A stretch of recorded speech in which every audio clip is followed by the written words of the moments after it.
vamos a cambiar de tópico. Vamos a iniciar con el monitoreo, mediciones, modelación y pronóstico de la calidad del aire y asimilación de datos. Y bueno, aquí tenemos la oportunidad de escuchar a la doctora Lynn Russell de UCSD con su presentación. Gracias, Lynn.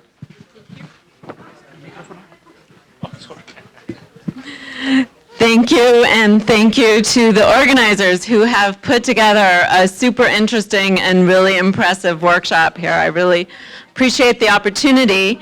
I'm gonna, I come from more of a measurement than a modeling perspective, but I just want to share some insights on one part of air quality modeling that might help put the interpretation of models, and especially the comparisons of those models to measurements, in a little more perspective, by giving you a little bit of background on organic chemical measurements and how we use them to detect and attribute particle sources.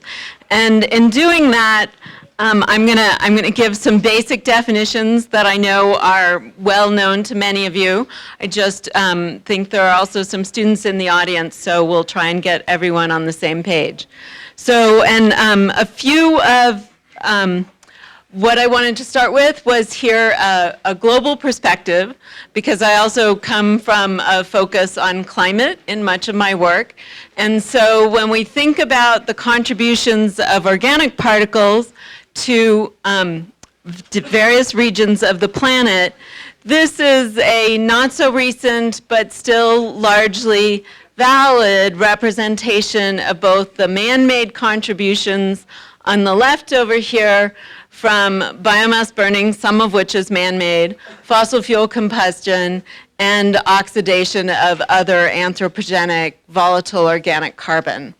On the other hand, if we think about the natural emissions, there's also a lot of organic emissions that occur naturally, most of which are from forested areas where you have a lot of naturally produced pinene, isoprene, and other compounds from vegetation, land-based vegetation.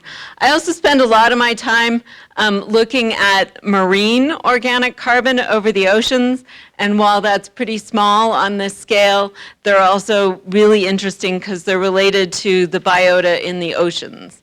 And so I had to put that in there about oceans, not because it's very important for air quality, but because I'm employed by an institution of oceanography. So had to put that plug in there to make that clear. But in general, the point is that, that was me, that the organic compounds account for 10 to 70% of fine aerosol mass, and so fine being PM 2.5. And so in some places they're super important and super high contributions, and I noted the vegetation areas earlier.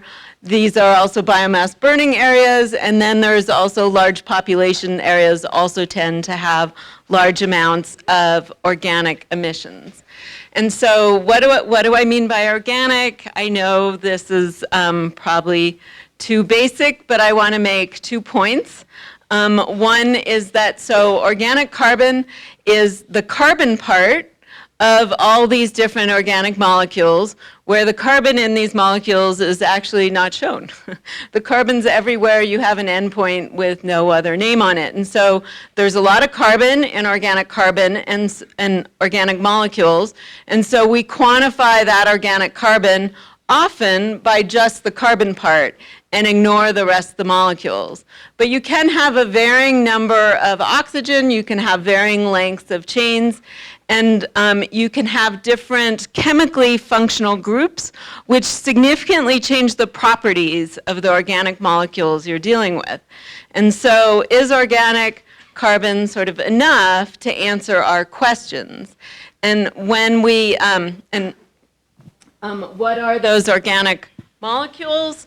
Well, it turns out, and this is also dated, but it's generally still true that we don't know about 60 to 80% of what organic species in any given area are, and they vary a lot place to place.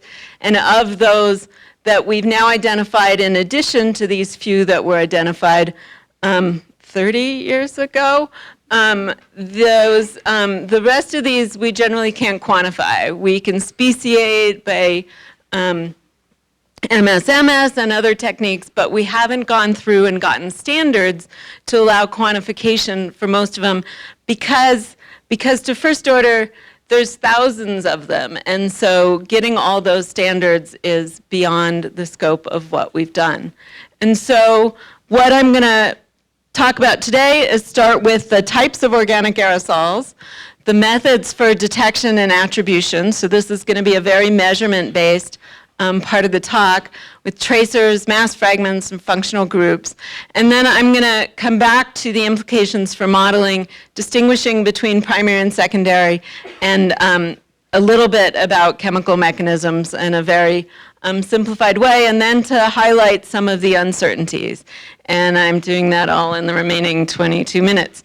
And so the organic sources, I've grouped these slightly different than on the first slide, but I'm grouping them based on their chemical functionality, and to some extent their source.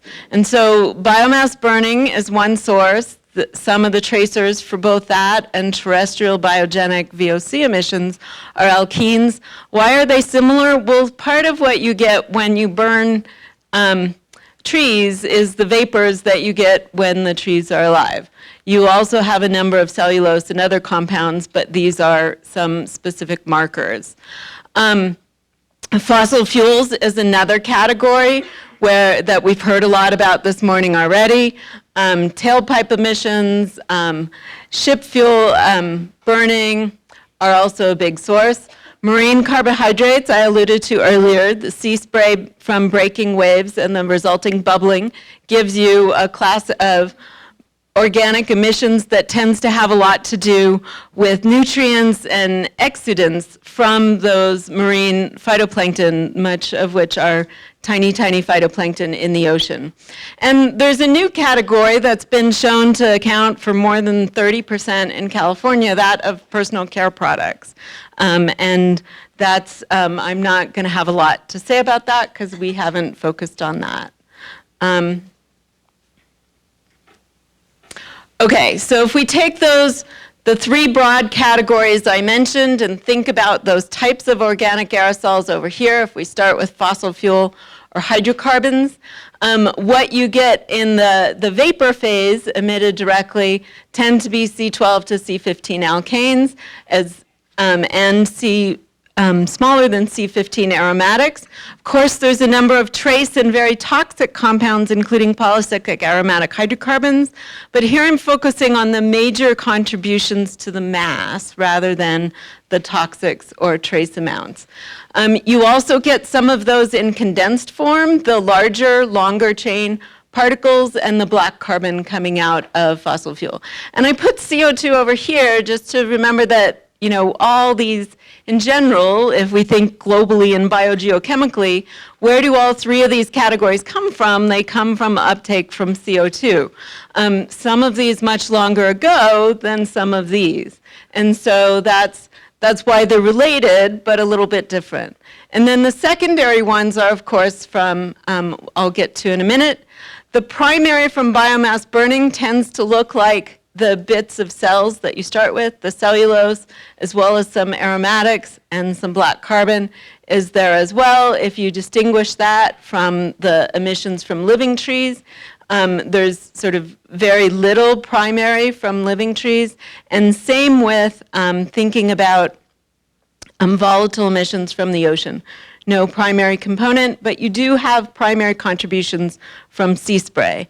And so the secondary component then is taking these volatile parts and oxidizing them, as we've heard a little bit about this morning, and of course that makes this a step removed from even the emissions, which are already uncertain, and the volatile emissions, and then figuring out the local oxidation rate to know those. And so this is an important part of the uncertainty. So when you go about trying to measure these, you'd like to not to just measure the total organic carbon, but to measure enough about their chemical structure to know what source they're from, to attribute them to a source. So you want to detect them and attribute them. Different methods measure different aspects of organic composition, and the results are consistent but not identical. And in general, I would say the differences in the measurements sort of make sense.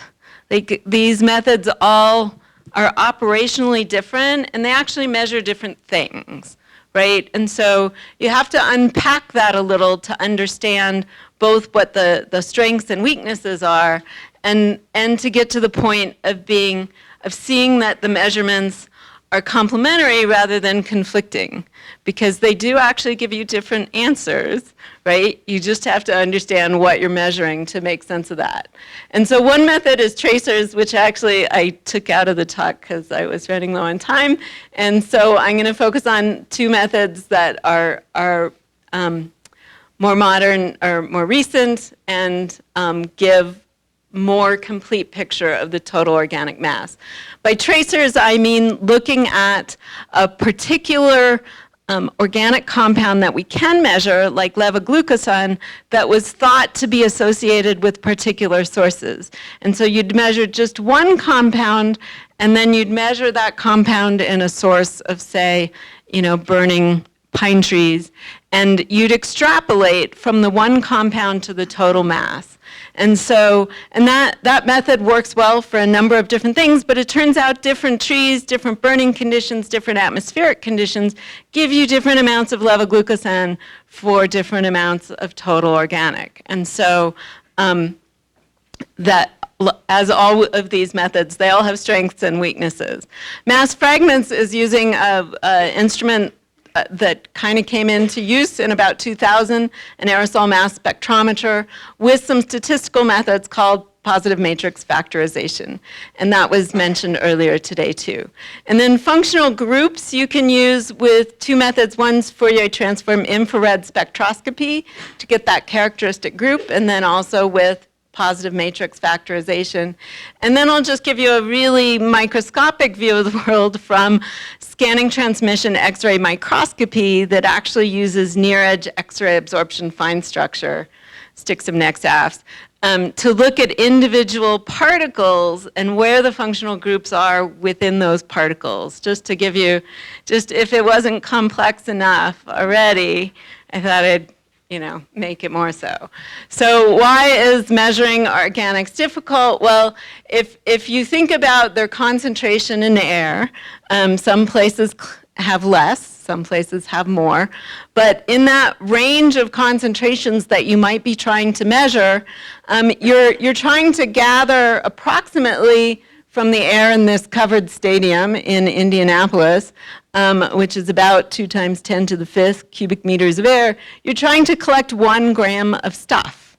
And then you have to get it into your instrument. And so there's just a basic engineering challenge to doing that, which means that a lot of the methods that we would like to use chemically aren't available. And then, of course, in sampling conditions, you're also subject to two things happening, since a number of organic compounds are semi-volatile, or they can be either gas phase or particle phase, and in reality they're both because they're partitioned. You're going to tend to, if you don't keep the conditions exactly the same as when you collected all 10⁵ cubic meters, you're going to change that partitioning. And so I think of organic measurements in the following way.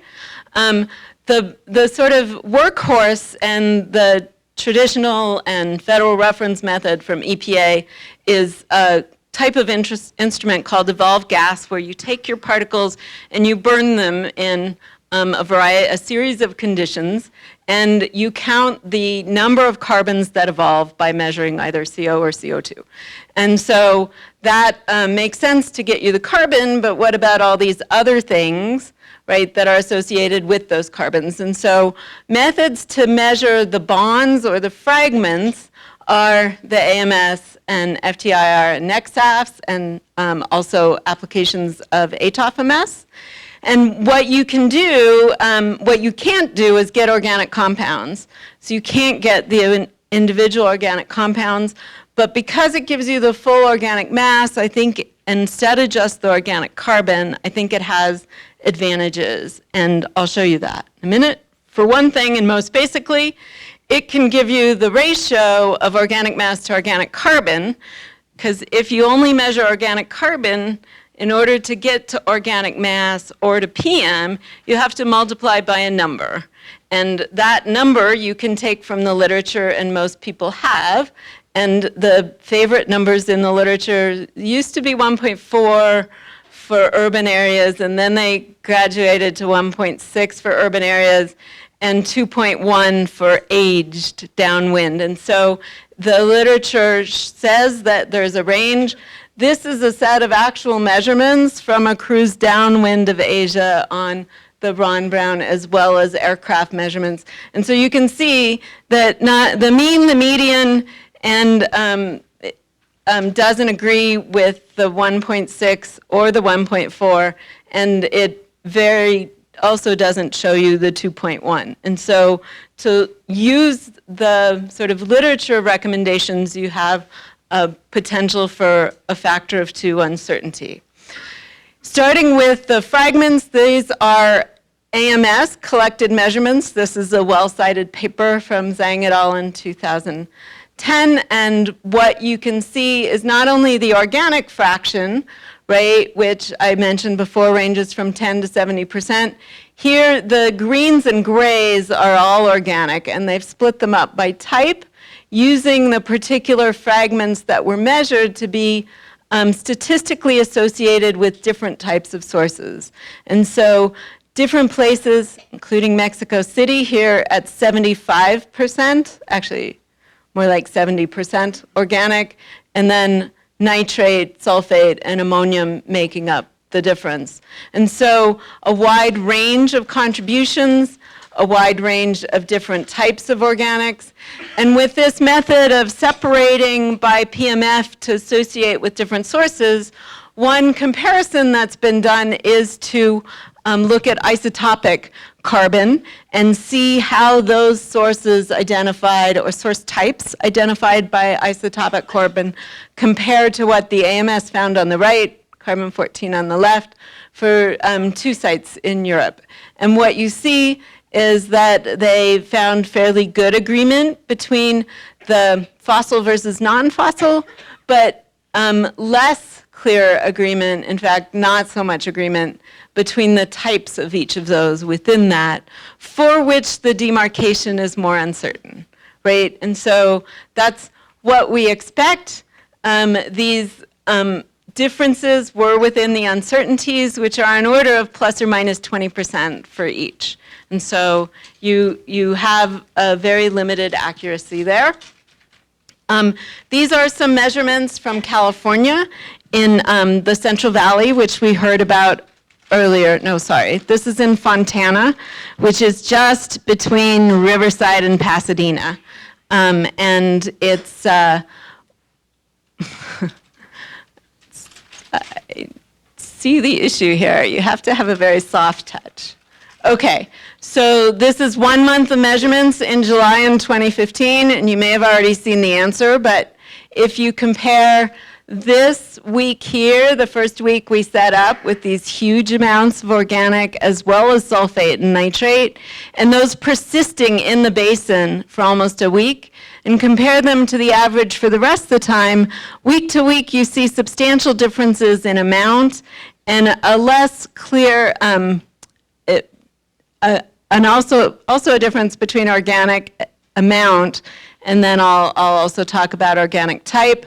But what some of you may have guessed is what might be different about this first week that turns out to be really interesting.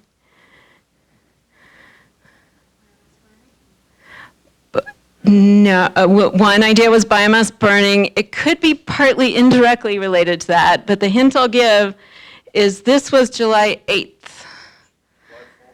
Yes. Was that the, yes.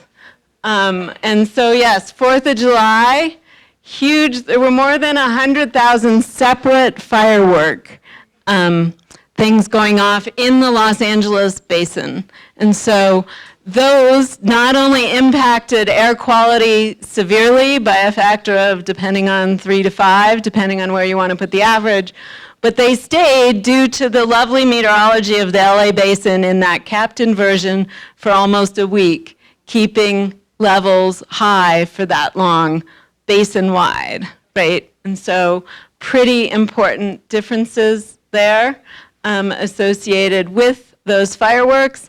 And there's also other differences that don't look nearly as impressive that you can look at in detail as well, some of which are more related to local activities as opposed to basin-wide differences. And so that increased the sulfate nitrate as well as the organic for those fireworks.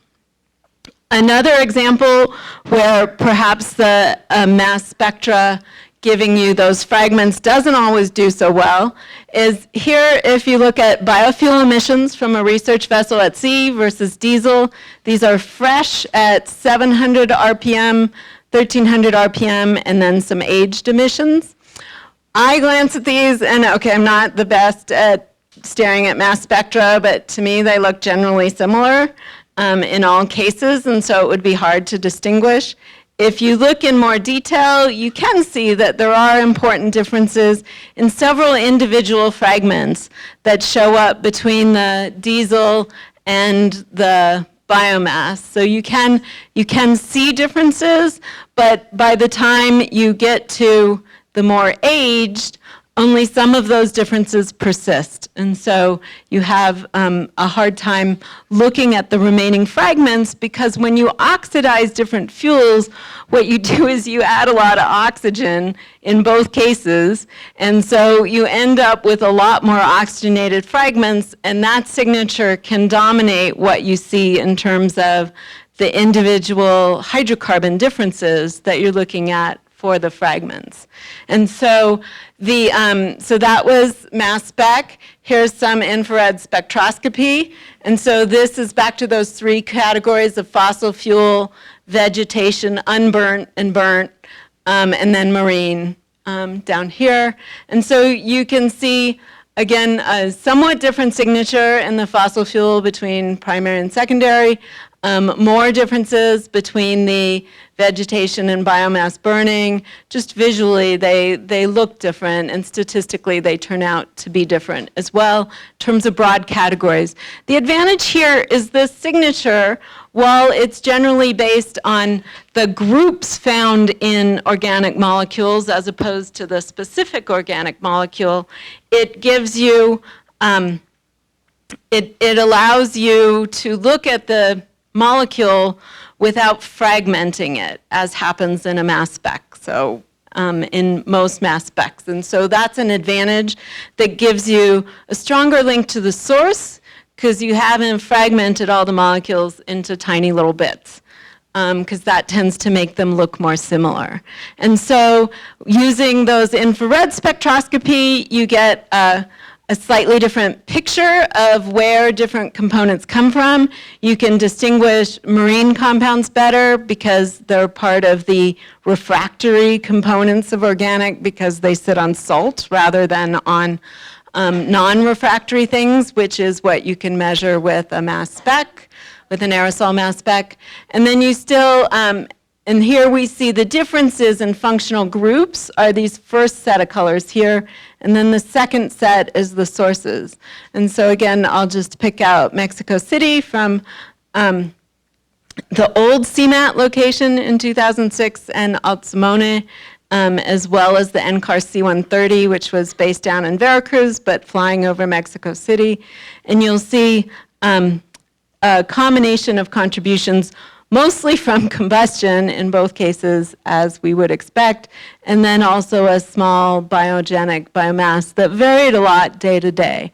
So we did have some bigger biomass contributions from that as well.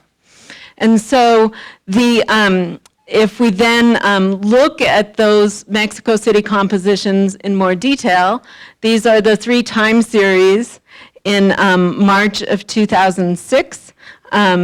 That we measured at the 3 sites, and I believe it's Altimone, no, CMAT, Altimone, and then the C130.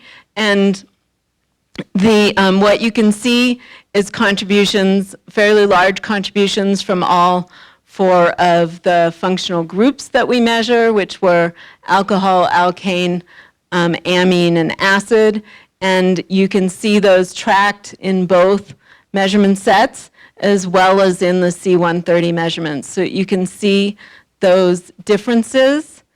And then if you take those differences and do the statistical analysis, you find that there's, you can associate those groups with different types of sources, and that's how we end up with the differences between biomass burning and organic aerosol. This is the NEXAF spectra. All I have time to say about those is that these are the types of different organic signatures you see within individual particles. And the limitations of this method mean that many of these are above 1 micron, but you can see how heterogeneous they are. Even the smaller particles have a number of different organic components within one particle, suggesting that you actually have different phases, at least in the dry state. And so the last thing I wanted to show in terms of data was that you see trends between organic carbon and carbon monoxide in a number of different regions, but they're variable. So you can't use the same relationship between carbon monoxide and organic carbon everywhere. And so that makes it hard to sort of track organic carbon because there isn't an easy sort of global tracer for it. And that's in part, we know, because there are different sources, and also in part because CO has different sources. So we can't simplify to that extent. And so just the last word about primary to secondary. And this is, again, a nice historical reference. And this was our picture in 1952 that where you get secondary particles is from hydrocarbons oxidizing. We know a lot more, but we also know the complexity of this, and so it's often simplified in models. And the last thing I want to say about uncertainty is that there's a lot of variability in measurements of OC that the models don't necessarily capture. And that might in part be because of measurement issues, but if we look at historical long-term measurements, and this is a collection from North America, China, Europe, and Japan, you can see that there's 4 orders of magnitude variability in the amount of OC at any given site at any given time of year. And so there's a lot of variability that we need to represent. So just to sum up, the organic components contribute significant amounts of PM2.5, but they are very complex and hence challenging and uncertain. And just in terms of the application to modeling, it's important to keep that in mind in terms of how you interpret different comparisons of models to observations. And so the complex pathways do have important implications, not all of which we know yet, but they should be included in models as is possible. And as Suzanne mentioned earlier, the organic particles may contribute disproportionately to health effects, so being able to specifically get that component of PM2.5 correct could turn out to be really important for accurately quantifying those toxic effects. And so thank you for your attention, and I'm happy to take.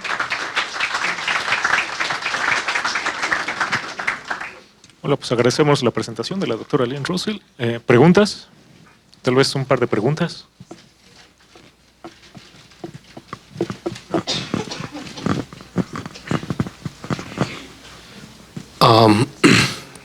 Yes, Marco Balam from Swiss Contact. The use of DOCs, diesel oxidation catalyst, really reduces the organic part of diesel emissions. Mm-hmm. Now, usually you would want a diesel particle filter for a diesel vehicle, which is rather costly. The diesel oxidation catalyst would be just a fraction of that cost.